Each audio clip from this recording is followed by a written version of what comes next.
नमस्ते मेरे प्यारे बच्चों। तो आप सबका स्वागत है एक बार फिर से आपके अपने YouTube चैनल पर। तो मैं जितेंद्र खटनावलिया आपका भाई एक बार फिर हाजिर हूँ नई क्लास के साथ।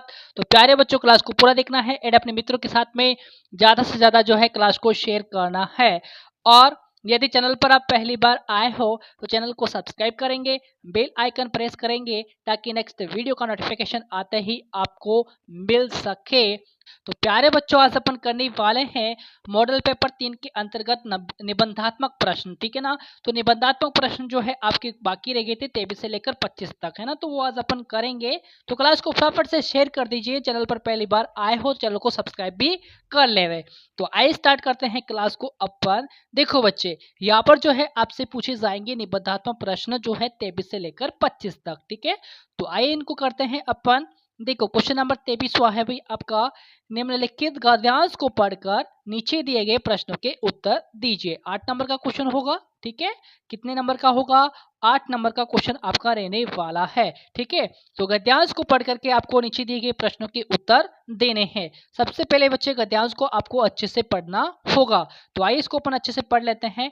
मैंने देखा कि नदी के तट पर एक ऊंची मीनार में से कुछ काली काली हवा निकल रही है। क्या निकल रही है? काली काली हवा निकल रही है। मैं उत्सुक हो उसे देखने को क्या बड़ी कि अपने हाथों दुर्भाग्य का न्योता दिया। ठीक है। अपने हाथों को न्योता दिया किसका? दुर्भाग्य का, है ना। जो ही मैं उसके पास पहुंची तो अपने और साथियों के साथ एक मोटे नल में खींच ली गई। ठीक है। किस में खींच ली गई? मोटे नल में। ठीक है।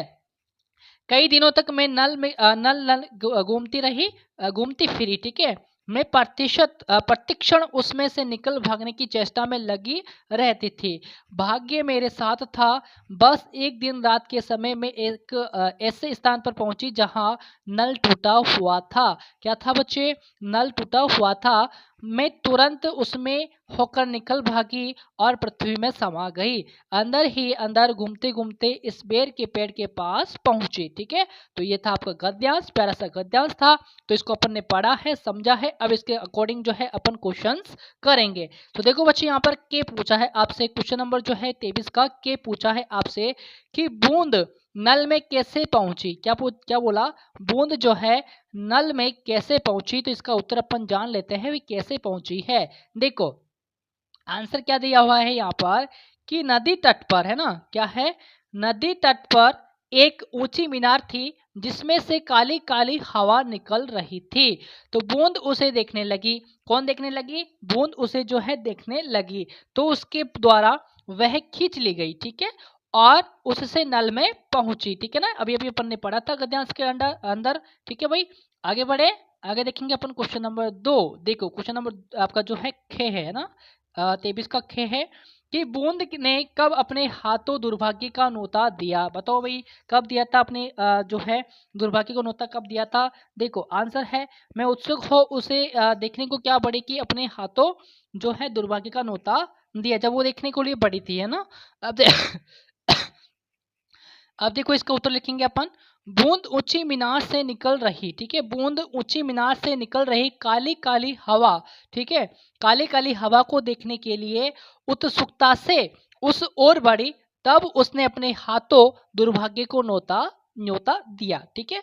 अगला क्वेश्चन देखेंगे अपन। क्वेश्चन नंबर गे है आपका 23 का गे है कि बूंद अंत में किसके पास पहुंची। तो अंत में जो है किसके पास पहुंची है। तो इसका उत्तर भी जानेंगे बच्चे कि अंत में बूंद धरती में समा गई और अंदर ही अंदर घूमती हुई बेर के पेड़ के पास पहुंची। ओके। घे वाला देखेंगे। देखो बच्चा, घे वाला है कि बूंद के भाग्य का साथ किसने दिया। बताओ भाई, बूंद के भाग्य का साथ जो है किसने दिया है।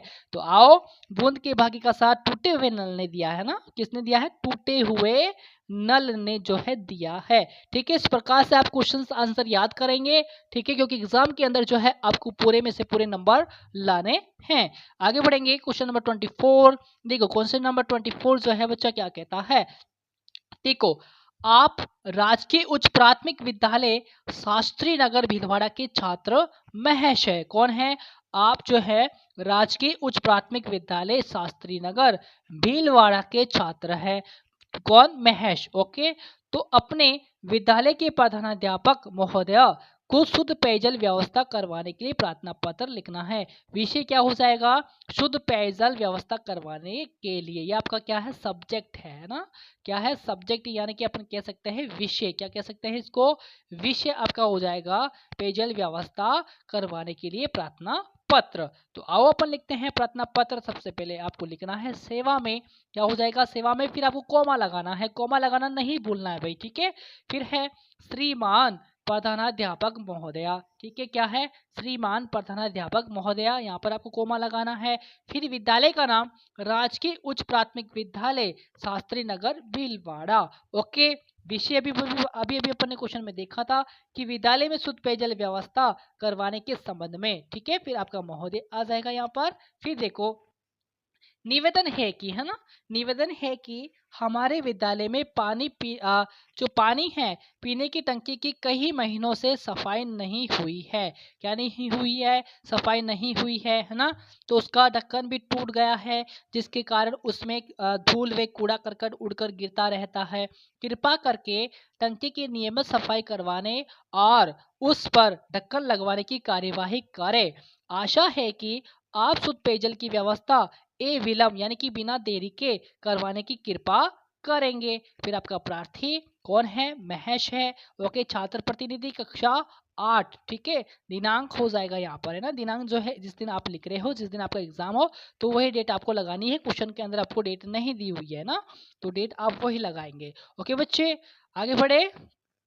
आ जाओ भैया, अगला देखेंगे अपन। क्वेश्चन नंबर आपका है 25, ठीक है। क्वेश्चन नंबर 25 देखेंगे अपन।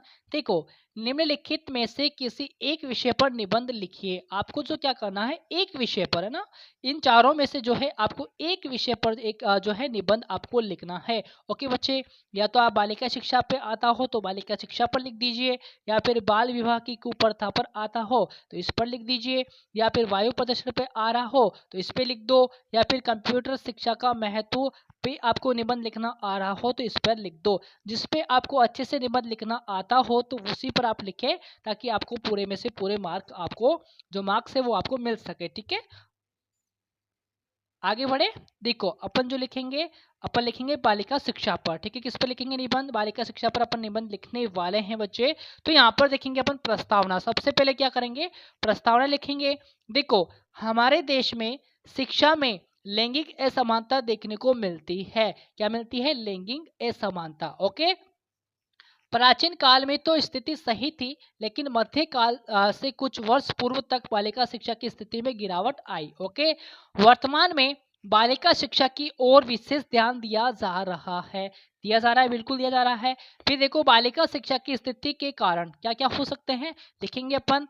विभिन्न कोशिशों के बाद भी बालिका शिक्षा की स्थिति चिंताजनक है, ठीक है। क्योंकि कम आयु में विवाह करना, है ना, बाल विवाह होना, घरेलू कामकाज में हाथ बटाना, ठीक है ना। कुछ जो बालिकाएं होती है घर के अंदर अपनी माताओं के साथ में जो है काम करने में सहायता करती है ना। सुरक्षा का अभाव, ठीक है। छोटे छोटे भाई बहनों की देखभाल आदि कारणों से जो है बालिकाओं की पढ़ाई में बाधा आती है। ओके, राइट बात है, ये सभी बातें सही है ना। आर्थिक स्थिति अच्छी नहीं होने और अभिभावकों के अशिक्षित होने पर भी बालिकाओं की शिक्षा बाधित होती है, ठीक है बच्चा। तो ये बातें जो है आपको ध्यान में रखनी है, ताकि आप जो है पूरे में से पूरे जो है आप नंबर ला सको। ये बातें सभी इंपॉर्टेंट है आपके लिए, ठीक है। आगे बढ़े। देखो, आगे बढ़ते हैं अपन। बालिका शिक्षा की आवश्यकता। ये बालिका शिक्षा की क्यों आवश्यकता है? आज बालिकाओं पर देश का भविष्य निर्भर करता है, ठीक है ना। क्योंकि बालिकाएं आगे चलकर माँ की भूमिका निभाती है, और माँ किसी भी परिवार की केंद्रीय इकाई होती है ना, केंद्रीय इकाई होती है। साथ ही शिक्षा द्वारा बालिकाओं का नैतिक, सामाजिक और व्यावहारिक और कौशल विकास हो सकेगा, और वे आत्मनिर्भर बन सकेगी। ओके। बालिका शिक्षा के लिए सरकार का प्रयास। जो बालिका शिक्षा है उसके लिए गवर्नमेंट जो है, सरकार जो है, क्या क्या प्रयास करती है, तो इसके बारे में भी अपन जानेंगे थोड़ा सा। देखो, क्या है भाई यहाँ पर, सरकार द्वारा ऐसी अनेक योजनाएं चलाई जा रही है जिनसे बालिकाओं की निःशुल्क शिक्षा की व्यवस्था हो रही है, ठीक है। जैसे गार्गी पुरस्कार वितरण, गरीब बालिकाओं को छात्रवृत्ति, है ना, और साइकिल वितरण आदि सुविधाएं बालिकाओं के कल्याण हेतु दी जा रही है। उपसंहार क्या होगा? बालिका शिक्षा से देश प्रगति की ओर बढ़ रहा है।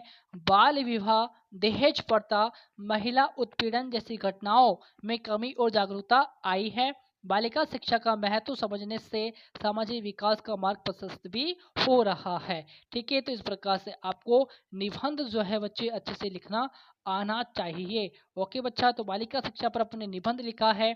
बच्चे आपको जो है बाल विवाह की कुप्रथा, वायु प्रदूषण और कंप्यूटर शिक्षा का महत्व, इन तीनों पर भी जो है प्रैक्टिस करनी है। ओके, जिसपे भी आपको अच्छा लगे वैसे प्रैक्टिस आपको सबकी करनी है ना, सबकी करनी है। किसी पर किसी भी विषय पर जो है आपसे निबंध पूछा जा सकता है। ठीक है बच्चे, तो ये निबंधात्मक प्रश्न थे आपके मॉडल पेपर 3 के अंतर्गत, है ना। तो आज अपन ने कर लिए हैं अपन ने। तो क्लास कैसी लगी है कमेंट करके आप जरूर बताएंगे, और ज़्यादा से ज़्यादा अपने मित्रों के साथ में आपको शेयर भी करना है। ठीक है बच्चे, और चैनल पर आप पहली बार हो, चैनल को सब्सक्राइब भी करेंगे, क्योंकि सपोर्ट तो करना है आपको। ठीक है, और लाइक भी करेंगे। तो मिलेंगे अपन नेक्स्ट वीडियो के अंदर मॉडल पेपर 4 के साथ में। तब तक के लिए नमस्कार, जय हिंद, जय भारत बच्चा।